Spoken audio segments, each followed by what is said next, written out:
रायजो राजाफोरनि थाखाय गोजोनथाव खौरां। संख्रि हाजो पिकनिक स्पटखौ रायजो राजाफोरनि थाखाय दिनै बेखेवबाय।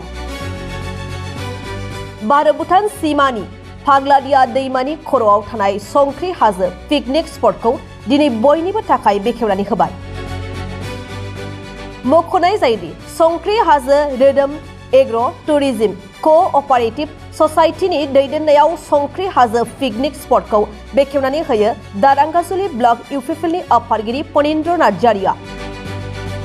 संख्रि हाजो पिकनिक स्पटआव दावबायारि रायजो राजा नोंथांमोनहा गोदान बोसोर बरायनानै पिकनिक जाफैनो आरो रंजानाय लाफैनो गोसोब्ला दावबायफैनो हासिगोन। दिनैनिफ्राय समायना रमायना तामुलपुर जिल्लानि गेजेरजों बोहैलांनाय फाग्लादिया दैमा खर'आव थानाय संख्रि हाजोआव नोंथांमोनहा फैनानै पिकनिक जाफैनो हासिगोन। संख्रि हाजो पिकनिक स्पटखौ दिनै जोङो अपेनिं खालामबाय। दिनैनिफ्राय दिनै 18 डिसेम्बर आरो 2025 दिनै जोङो जोंनि मानगोनां दरांगाजुलि समस्तिनि जोङो बारग' TLCC चेयारमेन बिथांनि थ्रुयै जोङो दिनै अपेनिं खालामनानै लाबाय। आरो जायफोरा दिनैनिफ्राय जोङो जायफोरा पिकनिक जानो लुबैयो बिथांमोना फैनो हासिगोन। आरो जों फैनायनि थाखाय गासै जोङो सुबिदानि थाखाय जोङो डेक'रेसनखिनिखौ जों क्लियार खालामबाय। लामा सामाफोरखौ जोङो क्लियार खालामबाय।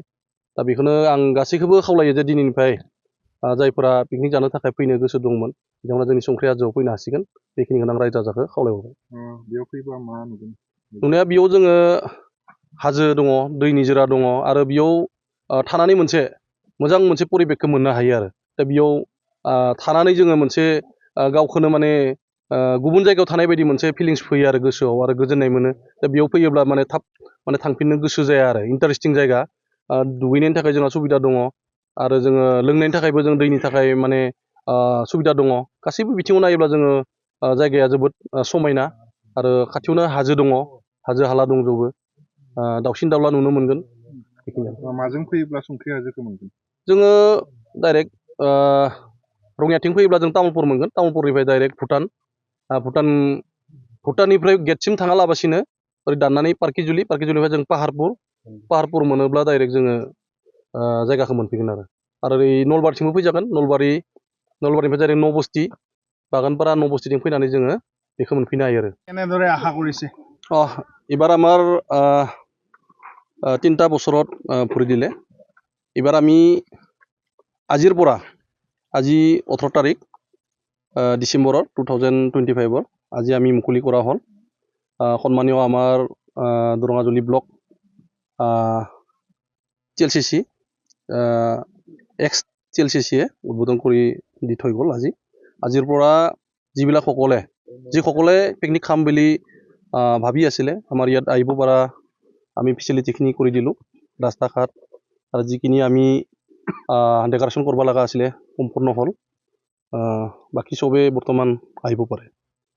কেনেকুৱা বিশেষ কি দেখিবলৈ ইয়াত চাব লগা বুলি যদি কয় তেতিয়া আমাৰ ইয়াত যিখিনি আমাৰ নদীৰ পৰা লৈ কেনে যিখিনি চিনাৰী আছে যথেষ্ট মানে ভাল জেগা আৰু পিকনিক খোৱাৰ কাৰণেও বহুত সুবিধা। পানীৰ কাৰণে ইমান অসুবিধা নাই, পানীৰ কাৰণে যথেষ্ট সুবিধা আছে।